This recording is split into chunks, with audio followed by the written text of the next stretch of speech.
Creatures of the night, it's your favorite wrestling ghoul. Let's talk about Collision. We started off with a celebration of sorts with Dustin Rhodes, who is the newly crowned TNT champion. He comes on out there and talks about his father and how his father, maybe looking down on him and seeing his new success in his career, and talks about how no matter what has happened in his life, his father used to always tell him, keep stepping every single time. Now, celebrations are never really celebrations in pro wrestling without someone to crash it. So we do have our favorite uncle, Don Callis, coming out with Kaya Fletcher, who is flexing on you hoes with these fashions that I absolutely really adore. Now, I personally would not really want to wear pink under most circumstances, but I think the whole wearing pink thing is his thing, and he looks amazing. Now, he comes on out there, long story short, for whatever reason, extends an invitation to the Don Callis family once he is done being the third wheel of the Rhodes family, and once he's willing to leave them, then he can come on over to Don Callis family. That's when he snatches up Uncle Don for no reason, because Uncle Don didn't even touch him. He snatches him up, and Kaya Fletcher had to get involved. Why are we just asking anybody to join this group is what I'm trying to figure out. Like, are we that desperate, Uncle Don? Like, should we sit down and talk about who we can extend an invitation to and who we shouldn't? Because definitely Dustin Rhodes is not it. I'm really glad that we're still seeing Kaya Fletcher in the mix of the TNT title picture, because honestly, I do feel like the original plan most likely would have been for Kaya Fletcher to have won it at All In, but since obviously there was other plans, Dustin has his little moment with the title. Now after this, we do have one-on-one action with AR Fox and Ricochet. AR Fox, I'm so glad he's been getting the TV time. However, just once again, another L.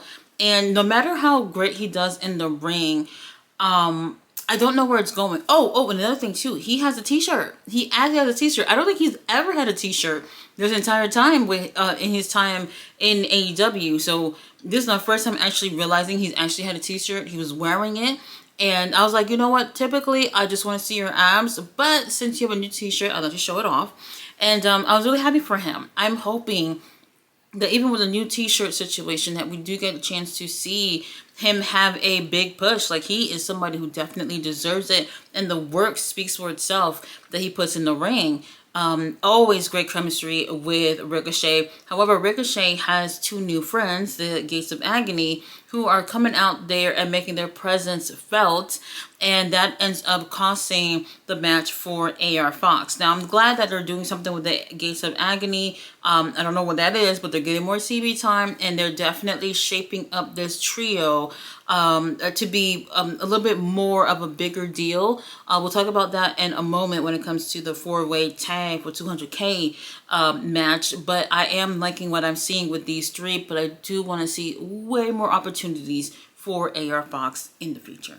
Now after this, I kept noticing that somebody was on commentary, and it was Colt Cabana, and I was like, Colt Cabana, baby, I don't remember last time you was relevant, but okay, you can stay and do commentary if you like, obviously from Chicago. And then we find out what he was really there for. The Death Riders came on out and attacked Colt Cabana right when he was in commentary. So as long as they didn't get their hands on Nigel, I'm okay with that. So they got their hands on Colt Cabana. He's busted open, bleeding. Marina, Wheeler Yuta, and Moxley, they're putting the hurt onto Colt Cabana. And the funny thing about it is, it feels very random, to be honest with you, and the crowd just don't give a fuck. They're just like, well, Colt Cabana hasn't been relevant here since God knows when, so we don't give a fuck if y'all attack him. So they didn't really react to it, which was interesting. But apparently this has something to do with his relationship with Hangman Adam Page. So now I guess they're resorting to attacking people who may have a close friendship with Colt Cabana, and I'm just like, oh, well, when were y'all friends? Because I don't know about anytime this year or the last year. So we're just picking people that to make it make sense at some point. Honestly, it's Colt Cabana. We really don't give a fuck about any of this stuff at all. Now we do have our girl Chris Statlander, who is doing her little interview, and her face is all messed up, and the makeup and everything. She looks horrible. And as she's talking, here's Marina and John Moxley and Wheeler Yuta walking on by, taking her up a little bit of her TV time. And Wheeler Yuta stops and says, "Champions always bounce back up." And I was like, oh, okay, that's interesting. Once again, Wheeler Yuta is giving brotherly advice to her girl, Chris Statlander. And I hope she's taking all of his words seriously and will some point join the Death Riders, because that's all we can do at this point. Now we do have Megan Bayne going against Tay Mello. Tay Mello, baby, I am so sorry, but I mean, she's on the roster. I'm trying to show support for the girls, but something about her, I'm just like, it's just not there for me. It's just not there for me. Maybe because she has been gone for quite some time, but I'm gonna let things play out a little bit more for her in the ring. Megan Bayne ends up taking the win, rightfully so. Tay Mello, I just don't know if it's the gimmick or the personality. I don't know what it is, or her being married to Sammy Guevara. I just don't care. Then we have Sky Flight. Is that the name of it? It's like Sky Flight Team, Flight Sky, whatever. Back there. That's obviously oh damn, what is his name again? Scorpio Sky. Sorry, baby, we haven't seen you in a long time. I forgot your name. Christopher Daniels. And Top Flight and Layla Gray. And I kind of, let me just say this. Top Flight, we've been praying for y'all since the day one. And really, it hasn't happened for this group at this point. I just don't know what the fuck is going on. But I just didn't like how they were just standing in the background behind Scorpio Sky, who hasn't been here for like 2 years. And I just didn't, something about it I just didn't like. Anyway, Uncle Don is coming out there again, trying to recruit Scorpio Sky. Uncle Don, can we just, it's a no for Scorpio Sky too. He's cute and everything, but we don't need any more people in the group. Scorpio Sky obviously don't seem interested. Christopher Daniels step up into his face, and then they're looking to see if a future matchup with Sky Team or whatever the hell their name is to go against Don Callis family at some point. I am not feeling it for Top Flight, but to be honest with you, and to be fair, we haven't really seen anything yet. I just don't know what it is that Top Flight, they can get over on their own. And I feel like it has nothing to do with them. It's completely all about how they've been booked. And I'm going to give it a chance, but I don't care for this. Taya Valkyrie, our girl Taya Valkyrie, who is going against Alex Windsor, the missus of Bruv William Ospreay. I already knew what this was given from the jump. But for me, what's going on? Like, Taya Valkyrie, she's one of the best wrestlers out there.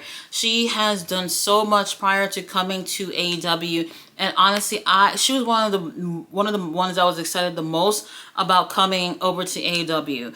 And to be honest, I haven't seen anything yet. I haven't seen her get what she deserves since she's been here. And this is not of any fault of her own. I just wish there was so much more we can do with her and a whole bunch of other people. Same complaint I'm having with Top Flight and a few other people. And, Alex Windsor, she is amazing. But I am just not liking where it seems like we got a new person signed and they're just always going to win, and everyone else is going to continue to take a backseat. It really does feel like that, and I wish that wasn't the case. Really great matchup here between the two. A little on the short side, but at least we get another women's match on the card. We do have MXM, who are out there just acting a complete fool as usual, and I love them, and they should be getting more TV time as well. Now, when the match is over though, Athena is making sure she gets her TV time. She's on the same balcony that Toni Storm was on Wednesday. And she tells Alex, she calls her Andrea. She's like, Andrea, you can get your ass up out of here because this is my TV time. And I was like, oh, well, Andrea, you can get up and go. We're done with you. She ends cutting her promo where she's mocking Toni Storm and what everybody loves about her, and she's like, maybe I should do those things too, like have sexual innuendos, and maybe I should have an accent and all that stuff, whatever she was saying. And Toni Storm actually come out there and even make her way to go over to Athena. And Athena is playing very much, I'm really scared right now, let me get out of here before she finds me. And that's typical of Athena to do. I'm really looking forward to seeing how things are going to play out in this storyline. Whatever the situation is, Athena has to be successful in cashing in, whether if it's Toni Storm or if it will end up being someone else getting the title from Toni. Whatever it is, please, Tony Khan, we've been waiting for Athena to be on the main roster, and I appreciate that she's getting the TV time and that she's holding this little money in the clipboard thing, because that's the right thing to do. Now after this, Anthony Bowens is back there. And he is looking at like an iPad, I think it was an iPad, and he's looking at something, and he's supposed to be being interviewed, and here comes Daddy Ass, who comes out there, who's like, look, bro, we're not even on the same page. 1 minute you want me by your side, the next minute you don't. And the thing is that you're obsessed and you're focused on Max Caster. And then he takes the iPad from Anthony Bowens, and it's a good thing because now I got a good look at his abs. And then you see that he was actually looking at like a picture of Max Caster. I was like, what the fuck is going on? Look. Okay, he not cute or anything, but he has a nice body. I can explain. That I could totally understand. But why are you sitting here looking at pictures of Max Caster? I thought you hated his guts. Whatever the situation is.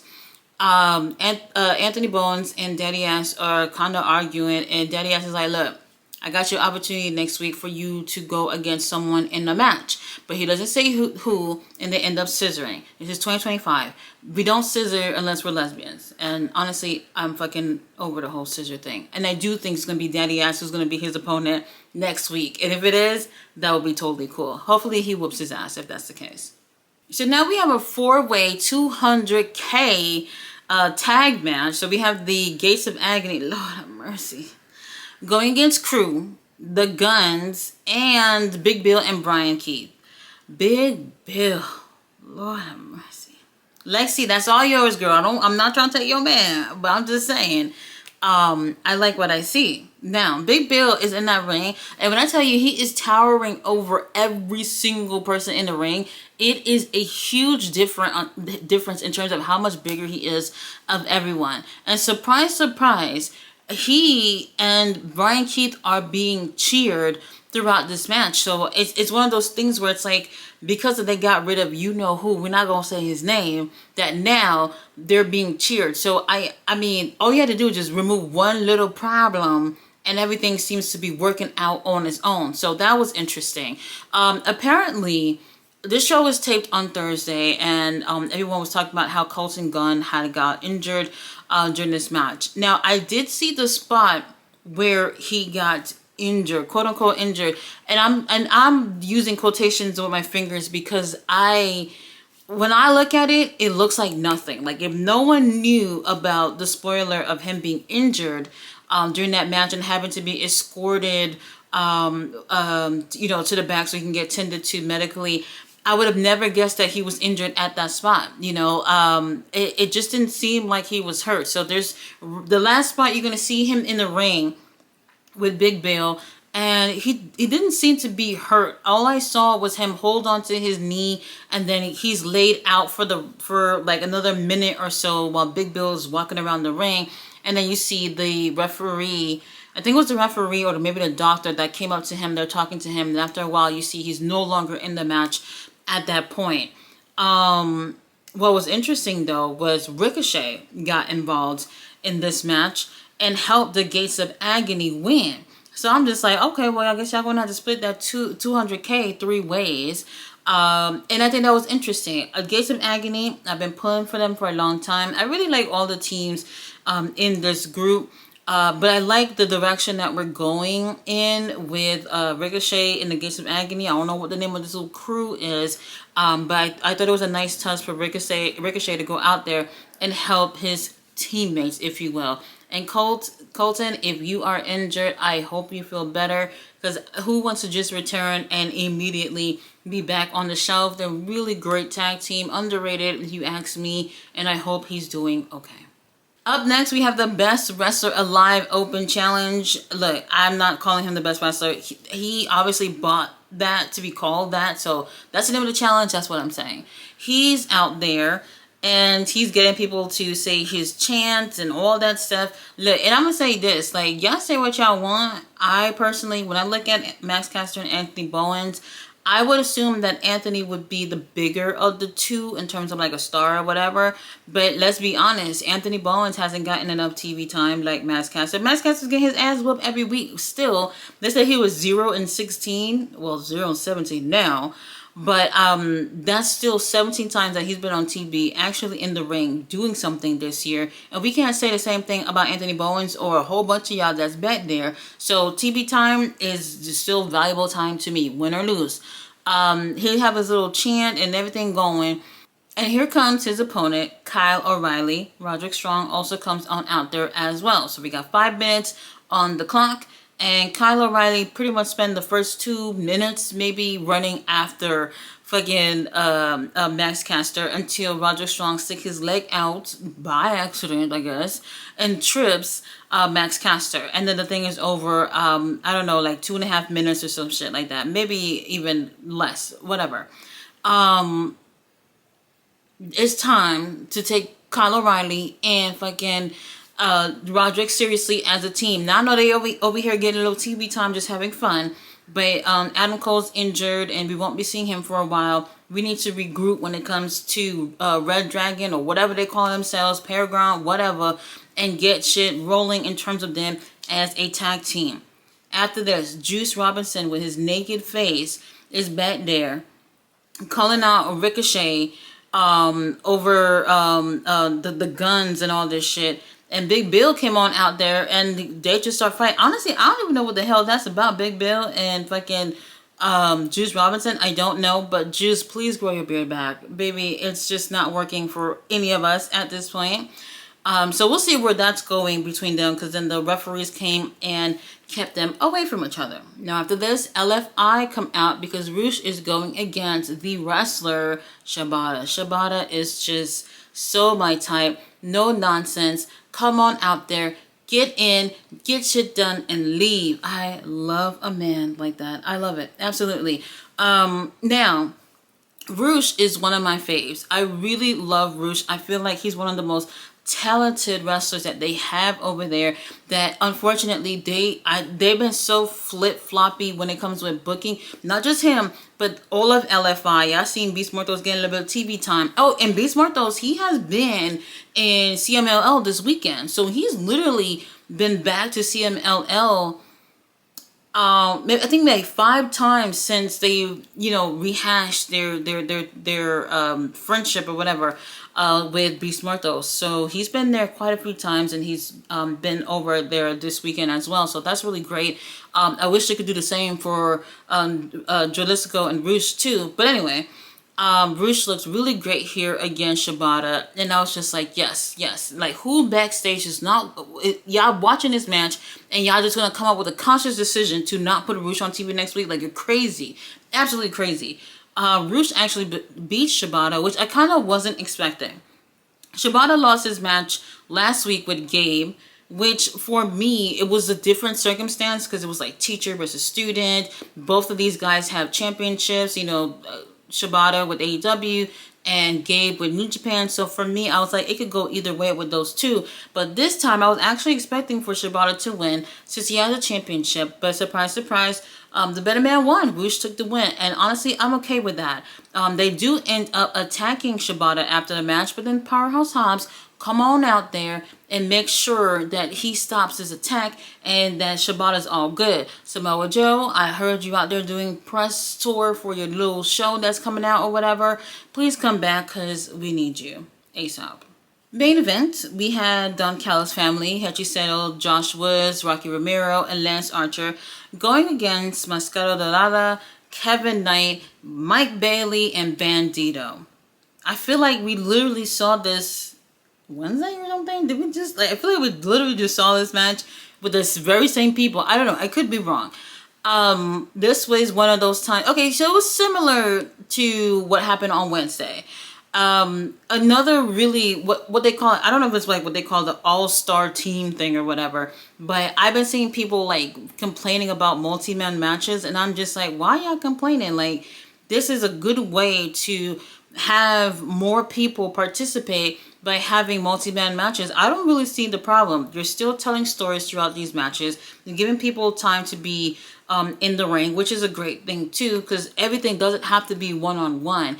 And it really makes me feel like they should be doing things like this more often. Like, I love seeing situations like this in New Japan, where it's like, okay, you don't have to keep relying on one-on-one situations. And maybe AEW should do this a little bit more often so y'all can stop fucking complaining.